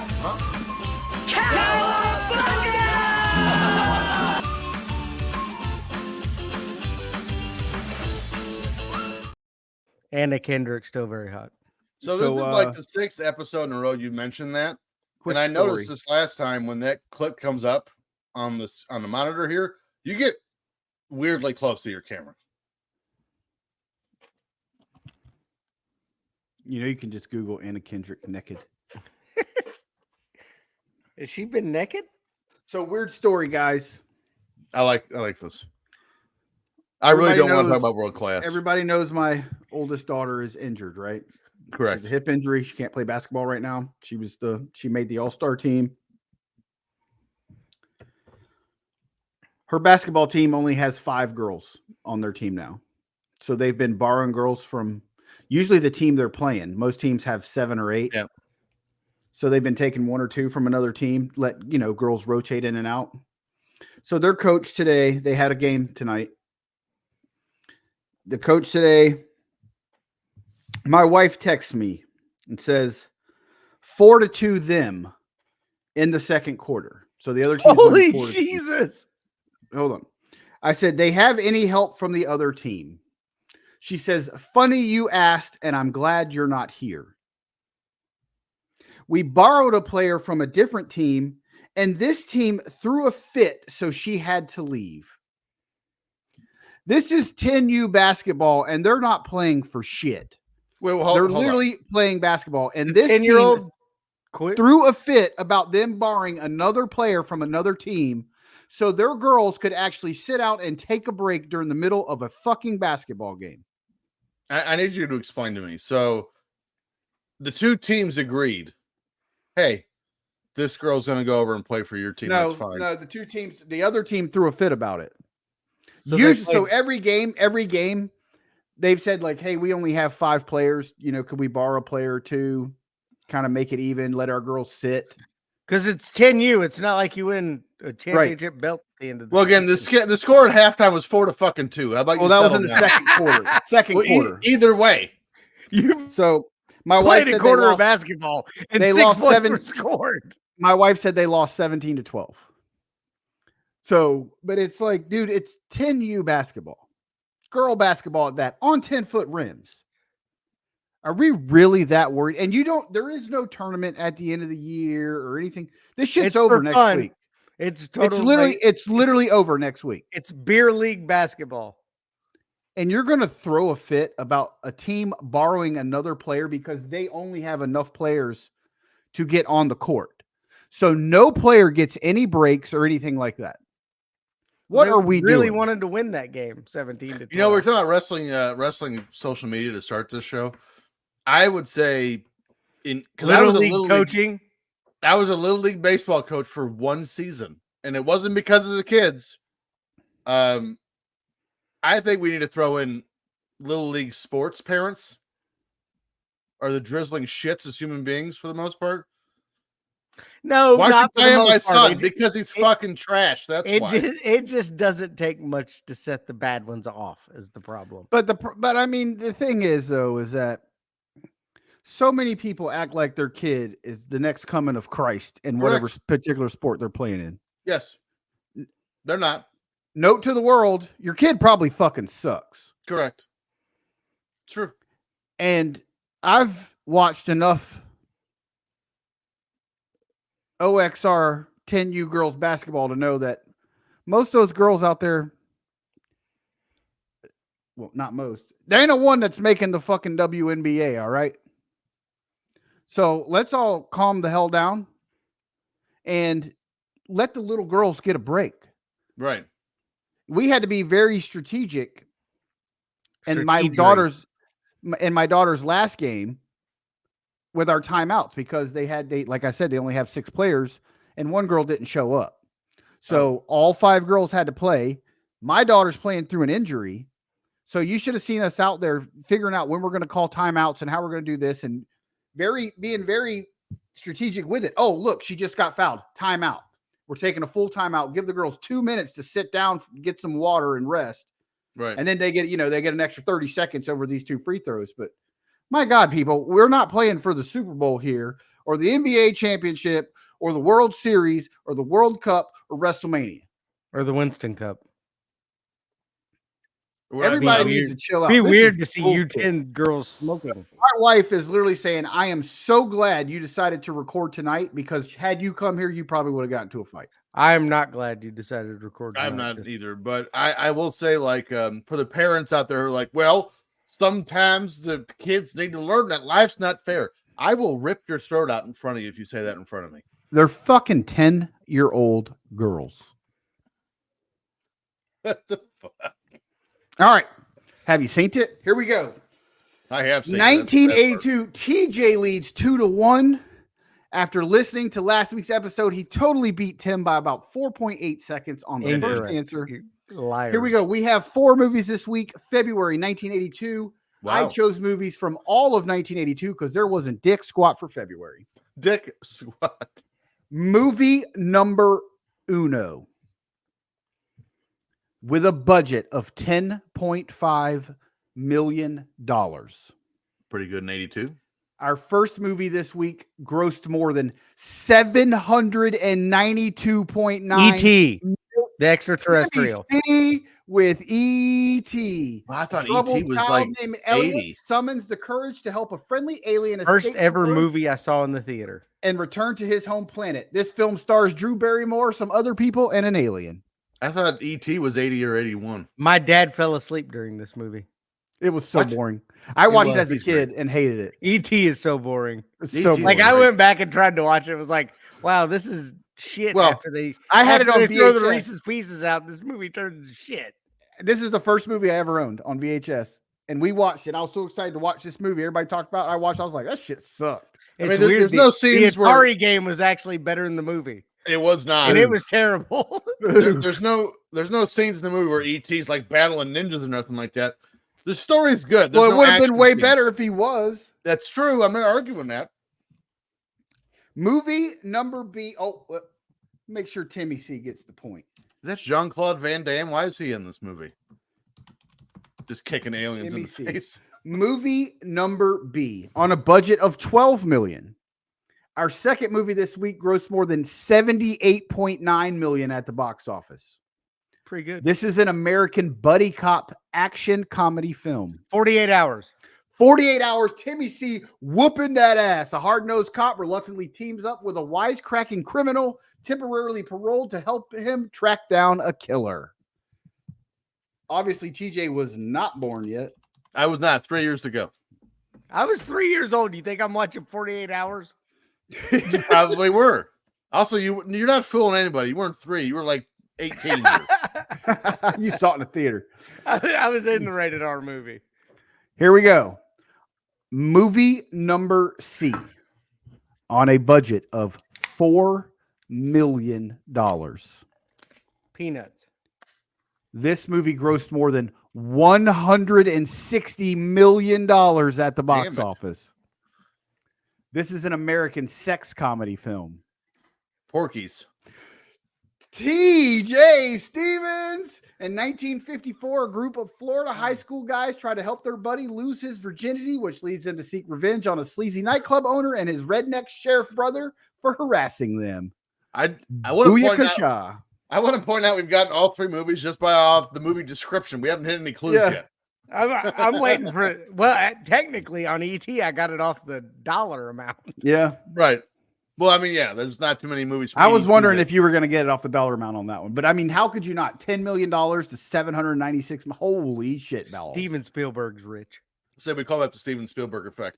Our last movie of the week. It is a tie score of 3-3. We'll give TJ an extra point. It's now 4-3. TJ. Our last movie this week with a budget of $15 million. Biggest so far. Grossed more than $125.2 million at the box office. Okay. This is an American action thriller film. A veteran Green Beret is forced by a cruel sheriff and his deputies First Blood. to flee in First Blood. Timmy C. Wow. All right. So to be fair, I wouldn't have gotten First Blood or 48 Hours. I wouldn't have got either one of them. A veteran Green Beret is forced by a cruel sheriff and his deputies to flee into the mountains and wage an escalating one-man war against his pursuers. You wouldn't have gotten that? John Rambo. Oh, you would. I was waiting on one of y'all to say Rambo and one of y'all to say First Blood. I would have said Rambo, yeah. Timmy, 3-1. It is now 4-4. 4-3. As long as you give TJ the extra point. Timmy, 4. TJ, 3.99. All right, P break. 3, 2, 7. All right, let's head into the wrestling card. We're doing World-Class Championship Wrestling from February 20th, 1982. We're on the world-famous Sportatorium in Dallas, Texas. Your announcers are Gene Goodson and David Von Erich. Now, we've done a few shows from World Class. For the most part, I would say we generally like World Class. There's always a Von Erich on color. I don't know why, because they're terrible at it. And no, usually it's the other guy. Fritz? No, Mark. You're talking about Mark Lawrence. Oh, he's the ring announcer this time. Yeah, he was ringing. But I mean, they have David Von Erich doing guest color. Usually one of the Von Erichs is doing guest color. Usually it's Fritz. They're the shits. And this show was terrible. Incorrect. Horrible. Worst show we've ever watched. We start the show with good old Gene. By the way, Pond Water's just throwing shit at his computer right now listening to us. He loves me. Okay. Well, that's true. We start the show with Gene and David as we go over the card for tonight, including Kerry Von Erich against the Great Kabuki and Al Madrid against Frank Dusek. I will say though, even the guys that are opening look old and shitty. Like this is a hype reel. Why is that guy 65? I love that Timmy's like, I really like this show. Also, everyone looks fucking ancient. And I don't know who the guy announcing is because he's not a goo. Gene gets it. But he looks like he's already sweat through his tuxedo. So I'm into it. The crowd looks like the crowd looks like a bunch of pores, though. I mean, this is a rough ass crowd. Well, again, the security barrier was a laundry rope, which someone stole at the end of the night because they didn't have one at the trailer park. I gotta wash my britches in the morning. Now, if I remember right, the first show we did, this was my son. My son stole the laundry rope. This was the first show we did years ago where Dave said his titties belly button joke was doing a sportatorium crowd, if I remember. What's between a woman and the sportatorium's titties? Yeah, yes. belly button. Yeah, that was forever ago. Match 1: Carlos Zapata takes on Tony Torres. Zapata is a spot-on image of Fidel Castro. Well, at least until he gets in his wrestling gear. Then he's not. Then he looked like a fat Castro. He's a fat white guy with long hair and a long beard. He looked like a fat Sami Zayn. Fidel. You know what? Yes. Fidel Cholesterol. We start the match with Gene Goodson by saying that Torres. Gene Goodson starts this match by saying that Torres has lost every match he's been in. Great. Thank you. Winner. Way to get him He's over. a winner. Gene Goodson doesn't know the proper name for a back body drop, calling it a back loop suplex or some such shit. It's a suplex. Torres got no offense in except a kick and a small package, but somehow this match took 10 minutes. Zapata He's not related to Drake then. No, It took forever for these guys to even lock up. Dude, they walked Yes. around the ring for 3 minutes before they even started the match. True. I was already bored with this show. I almost turned it off and just quit and just melded in. Zapata's probably looking at the referee. Hey, how fucking green is this guy? I mean, the highest spot of this match was when Zapata bit Torres. That was it. He bit him in the shoulder. In the shoulder. He's The back biting of him in the shoulder. The back of the shoulder. And then David Von Erich was like, I don't think that is legal. You can't do that in world class. Why did you turn into like brother love on Downers? Also, that wasn't even a clip. That was actual audio from World Class Championship Wrestling of David Von Erich doing commentary. That's a tooth grab. Well, in the shoulder. I wouldn't do that, but he's Cuban, so they do some weird shit down there. My dad would spank my bottom. Old Fritz with the hits on my ass. He give me the claw to my buttocks. Fist me. Dave, you need a pair of Fist pants me. like Mark. You need a pair of pants like Mark Lawrence has here. The Roddy Piper 82s with the what is the pattern? You want to do plaid bell bottoms? Is that what you want to do? Plaid bell bottoms. There you go. Wow. I Everyone look looks so like a good in rookie. plaid. Everyone looks like a rookie compared to old Shoe Man here. By the way, Zapata is shoe in Spanish. I'm in Mexico right now, so Is it? I'm, Is I'm, Zapata I'm shoe in learning the Spanish? language.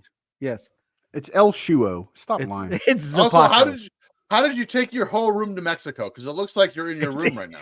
It's a green screen. It's a green screen. Interesting They have green strategy. screens at Mexico resorts. Bartender, dos más cerveza, por favor. Also, watch my son's pants. Yo tengo el gato en los pantalones. Yo soy Jizzo. We think that's hilarious. The audience has no idea what's going on right now. By the way, Carlos here looks like he could be Charlie from Oregon.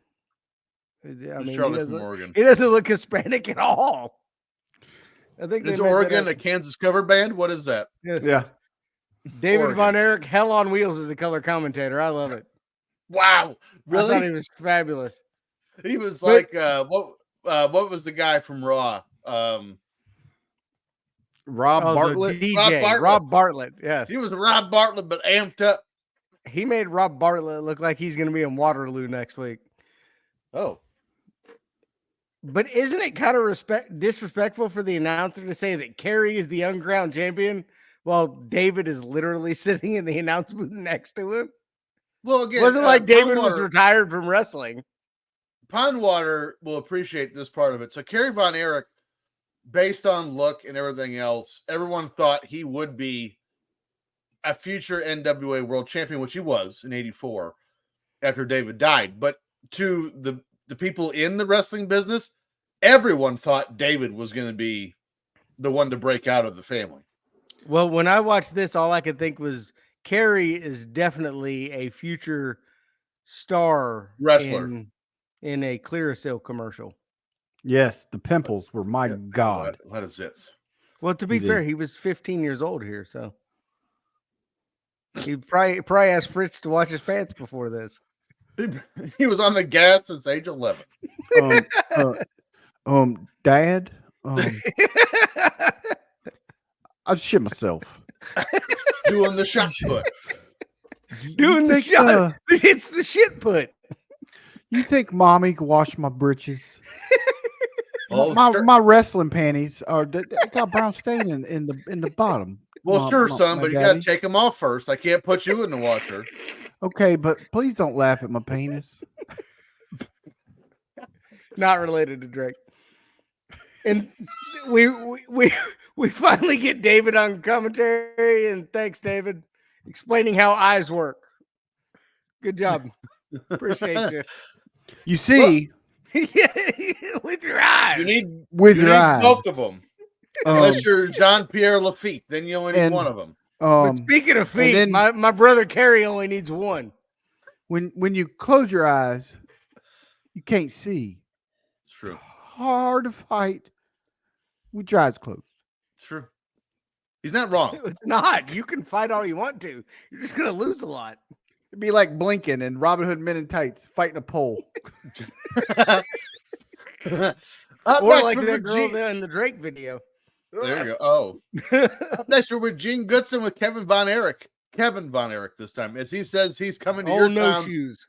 to meet pretty girls. I hope he has more charisma in the bar than he does on the mic, because this was the shits. Then Kevin says they want to get rid of Gary Hart and his men. Then we see Kerry Von Erich as he reads a letter a fan wrote about his unibrow and how much they love wrestling. How did you hate this show? This is gold. The whole time staring at that bridge of his nose. That fucking eyebrow. Apparently, there are no other baby faces on this show that don't have the last name Von Erich. Well, there were This none in was the entire legit. promotion. This was legit Kevin Von Erich's interview. we Von Erichs here take wrestling very seriously. I need Dave to just be a Von Erich every time we review a show. And He could be the new My David dad- Von Erich. My daddy Fritz was taken out with the spit by Kabuki, and you know we plan on traveling all over the globe here with this great organization. It's world class, and we go to these new towns, and there's pretty women, and like they like me because I'm a wrestler, and what I like to do with these pretty women Take my shoes off. is I like to have them rub my feet.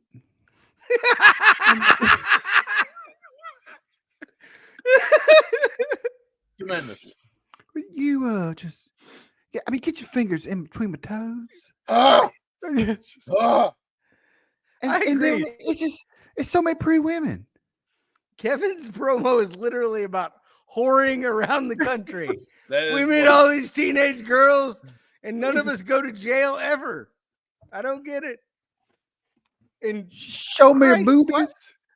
why I did like them Fritz too. not teach him how to do a promo? He taught him that shitty claw move, but couldn't teach him how to cut a promo. By the way, Kerry, clear cell, man. Oof. You think they use the Oof. claw on women's titties? I Absolutely. have this hand here. Kevin You're- used his foot. He used the you're foot very- claw. You're a very pretty preteen. I'm gonna See, grab if I your take titty. the claw and I bend in my thumb and my middle finger, we call it the bowling ball. I use this The hand. I bowling do the. I use and this that's what I'm hand. getting ready to do to you. Your nipple will pop right off. This hand is good for two things: the claw and undoing training bras. That's it. Yep. See, if I crook these two fingers in, have you ever heard of two in the pink, one in the stink? Because that's what's about to happen. We're gonna do the old It's the Neapolitan here in a second. It's the Von Erich spot.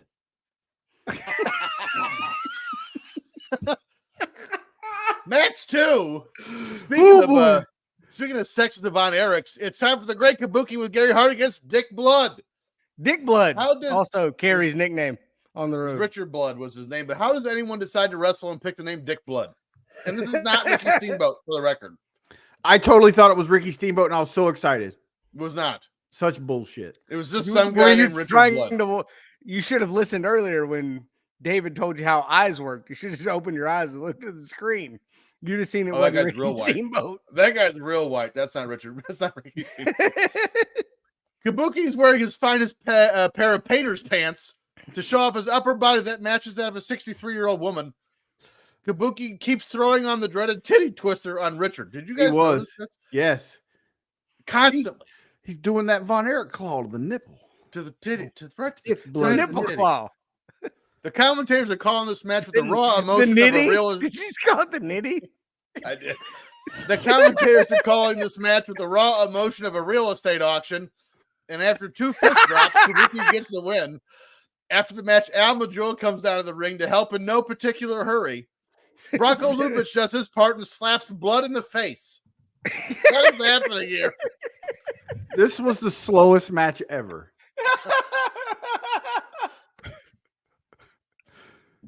I think we need to try and recruit new wrestling fans by watching this show.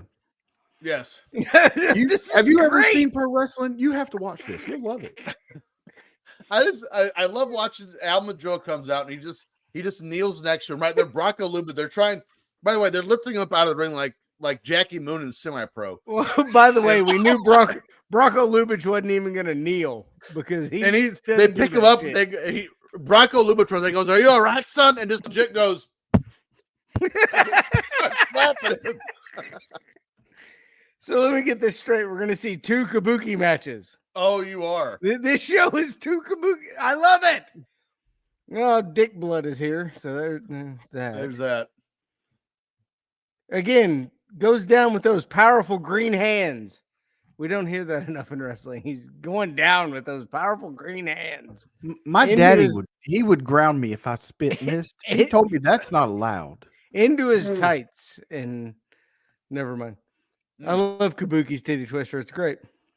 Oh, you're gonna see a Also lot great. more of it. Bronco Lubitsch is here to do not a goddamn thing, just like when he's reffing. I love He's that. not doing anything. He actually did a 3 count on this show on one knee. I He did. love that. I love Bronco Lubitsch is the only ref in history whose belly never touched the mat. it. He's like, I can count to 3, but I'll have to be standing while I do it. I count on the turnbuckle. 3 years later, he actually just took like a hand puppet and put on his shoe and would just tap his toe for the 3 Could count. you imagine if he had a cane and it turned upside down and that was how he hit the match? He needed the Zabato kid. There you go. Match 3, Kerry Von Erich Clearasil on Von the- Erich. takes on the Great Kabuki. This match took place 2 weeks previously. Fritz Von Erich is on commentary telling us how Kerry is recruited by the University of Houston for shot put and football as a linebacker. From what I looked up, Kerry never went to Houston, which is weird if the recruitment part is real. They have a drug policy. Oh, so there's that. I would hate to wrestle Kabuki. He's just a giant green mess from all the mist he blows out throughout the match. Yes. Like wrestling a Jolly Rancher. Or as I put here, literally my next sentence, I didn't even realize this. It'd be like wrestling a cracked ketchup bottle. Is what I Ketchup, not green. They make green ketchup in The the old 90s. school green ketchup. Don't you remember that? No, yeah, but it was in a plastic bottle. It's not good. Remember when they made So? stupid salad dressings like taco cheese salad dressing, all that goofy shit too? Taco Kabuki cheese. ups the ante with the even more devastating double titty twister. Man, you ever got your titty twisted? I'll probably tap out. That hurts, man. both Twice. both of them. You ever had both of them? I'll tap. Take my belt. Shit. WrestleMania over. Kerry What reverses Cody's gonna every- do to Roman? Oh, there you go. He took this out of the page of Kabuki. Kerry reverses the. That should be the ending right there. Finish the story. It's just Cody going in and wrestling like he's the great Kabuki. It's the slowest match in history. And 18 minutes later, he takes the belt off Roman. 16 minutes of titty twisters. Kerry reverses a potential top rope move by Kabuki with an abdominal claw, and then Gary Hart, I should say, interferes. And here comes Fritz. After some deliberation, the Von Erichs don't get their way, and the result of the match is a double DQ. So I'm glad we watched a match from 2 weeks ago that ended in a double disqualification. What are we doing? What are we doing right now? Here's my take on the match. I thought Kerry moved great in the ring with 2 feet. He was a really good wrestler with 2 feet. Very I agile. shouldn't have chopped the other one off. We kind of smashed it off. You guys remember Kabuki in the WWF? What was 90? Was it the 94 Rumble? 94 Royal Rumble. He helped Yeah. stuff the Undertaker in the casket. I don't remember He was him doing 97. anything else. Well, they have? What was that? Tenru. They had a relationship with, and it kind of fell apart after that. So no. Yeah. I'm actually surprised Von Erich didn't go over cleanly here. That might be the first time. Well, they weren't at Dallas Could be. Stadium, so Yeah. They were in Kabuki's home. Where were they? it wasn't a sportatorium. It might have been Reunion Arena, maybe, It was but it wasn't Texas Stadium. trailer park in West Oklahoma. Because Reunion Arena, that's where they did Flair and Kerry in the cage, and ended up setting off the Freebirds and Von Erich's rivalry. So that might have been where they were. I was glad we got to see the same wrestler in 2 matches in a row. That was cool. I agree, Dave. It's weird to see Kerry here with 2 whole feet. Don't really need Fritz on commentary.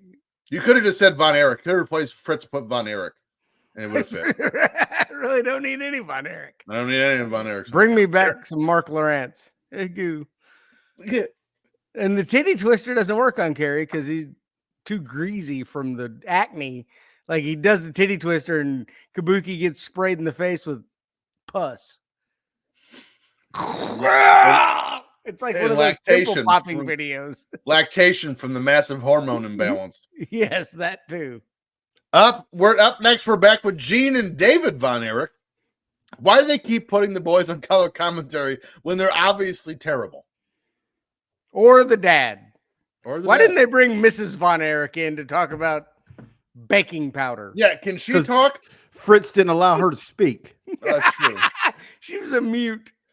Hey, Fritz, how about maybe you give me a try on the microphone? How about Shut you up, go make me- whore. How about you go make me a sandwich, bitch? Why are you even here? We just made Fritz Von Erich a sexist dick. I love it. I don't think we had to do. We weren't stretching. Why far, don't I'm you pretty go sure. make me a sandwich, bitch? Why are you even here? Who gave you keys to this sportatorium?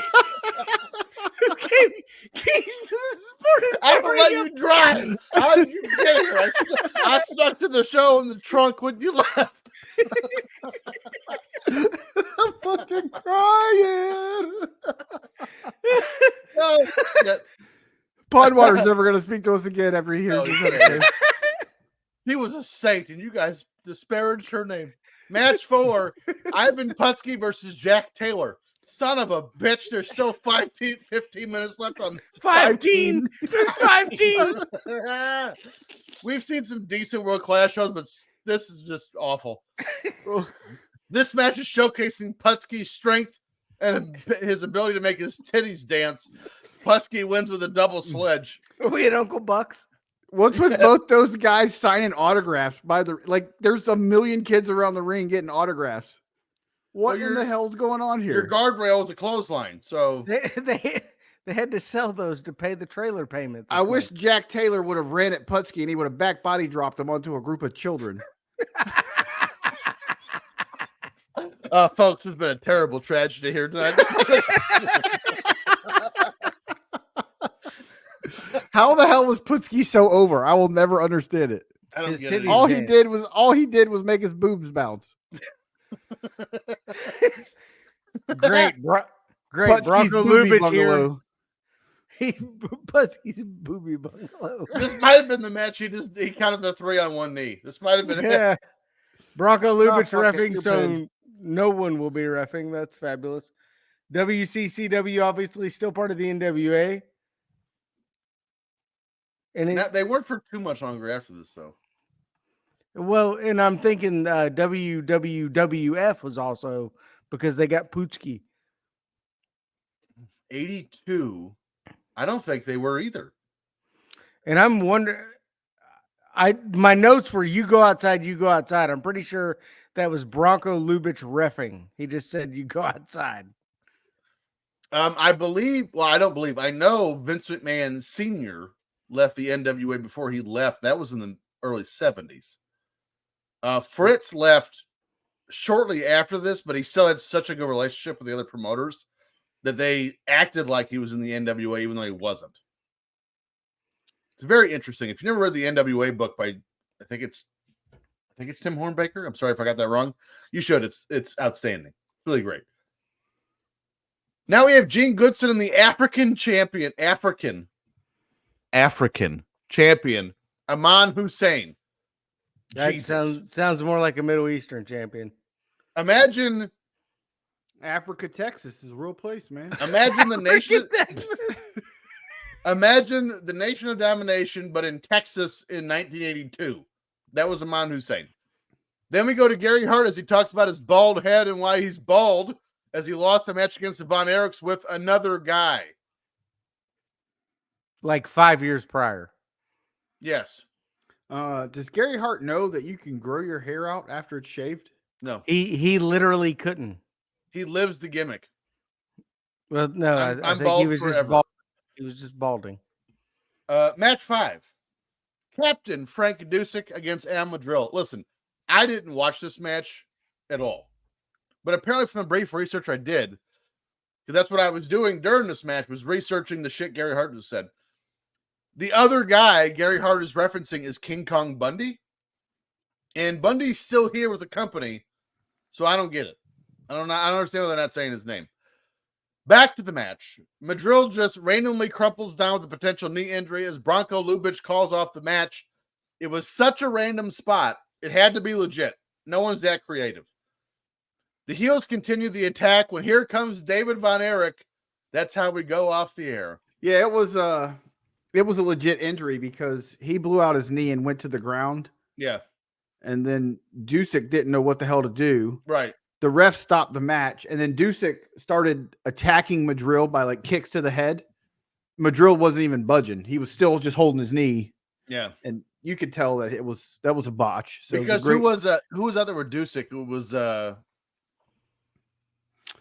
was because he was out there trying to stop him. The goon, making it look like he was trying to stop him. The goon guy. What's his name? Bill Irwin was out there trying to stop him without making it obvious. The goon guy. Well, like I understood it, so it worked. This was terrible. If you ever make me watch this shit again, I quit the show. Yeah. By the way, Dave, the rest of this year we're gonna watch the episodes of World Class 82 WCC. We're gonna take a note from Shivani and just do 82 World Class Championship Wrestling. Fuck stories. We're gonna name this 1982, the podcast. Bartender, or no, maybe operator, please connect me. Maybe we'll have to talk to Pondwater. Maybe we can actually do that. Do a World Class 82 great content. show. Pondwater sitting here talking about how great it is while Timmy and I shit all over it. I've not. I've loved this show. What are you talking about? Would I just be the Gene Okerlund of the show? Yeah. And Pondwater Dave, how did you feel about this? What am I doing? I was there. I was. Look, I'm right there. You can see I was the kid that they backdropped the guy on too. I was the guy that was under Ivan Putski. I don't know if I would have liked wrestling as a kid if I watched WCCW. I still have Forrest Gump braces to this day. Yeah. Getting ready to drop a Dusek. I love it. I love when Frank Dusek's in a match. Bronco Lubitsch doesn't look a day over 84 here.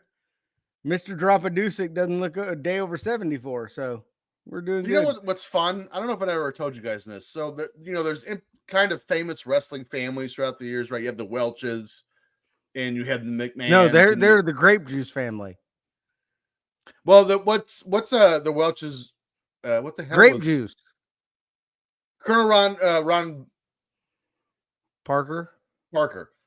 His real name is Ron Welch, right? So the Welch family own promotions, McMahon's, the Von Erichs, and all this other stuff. But all those names are fake, right? They're not the real names. Dusek his real name's not Dusek. The Dusek's an imaginary wrestling family but the Dusek name goes back to like the 20s. It's crazy, but you never hear about them. And they were promoters in the whole 9 yards. It's kind of bananas. So Madrill hurts his knee in the middle of the match for real? Yes. And I've learned from these episodes that The Von Erichs are hotheads. That's.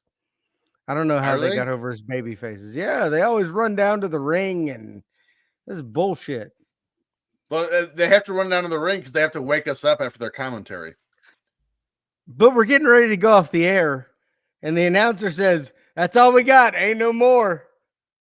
The ring is literally full. It has wrestlers signing autographs for fans, and they're getting ready to have another match for the next episode. Yes. But you couldn't. We got no more. Ignore these fucks. Also, the show just got interesting, and now you're like, I'll see you next week. By the way, that kid from Ivan Putski's still paralyzed, but we'll air that next week. He'll be a we'll special talk to interest Pond story. Water later next week. No, he was shot, not dropped, back body drop by Evan Putski. I think the second one would probably be better. Are we gonna should we do the next show? I have a show made up, but I'll do the next World Class. I'm in. No, we're not doing the next World Class. Dave will quit the show. Well, you're not gonna quit this show. And if you enjoyed this week's episode, please let us know. Give us that 5-star review wherever you get this podcast. Make sure to follow the show on Twitter at FF Popcast, on Instagram at Filter Free Popcast. Follow our Patreon network at Filter Free Net, and of course, watch on Premiere on YouTube, Premiere Streaming Network. As for us, you can find us all on our social media platforms at, I'll skip Timmy because he's about to die, Dollar Bill Dave. Follow me on X at Dave No. in the HSV. What is it? Timmy C. At Timmy C 1979 on Twitter. And I am at T Stevens 91 next week. Are you all ready for this? WWECW from February 2007. Here we go. We have Anna Nicole Smith kicks the bucket, the closest finish in Daytona 500 history, and Mike Awesome passes away. All that and so much more. As for now, this has been the Filter Free Podcast, and so long for now. Joke of the week. What happened to the proctologist when his longtime girlfriend broke up with him? Turn into a real asshole. It absolutely wrecked him.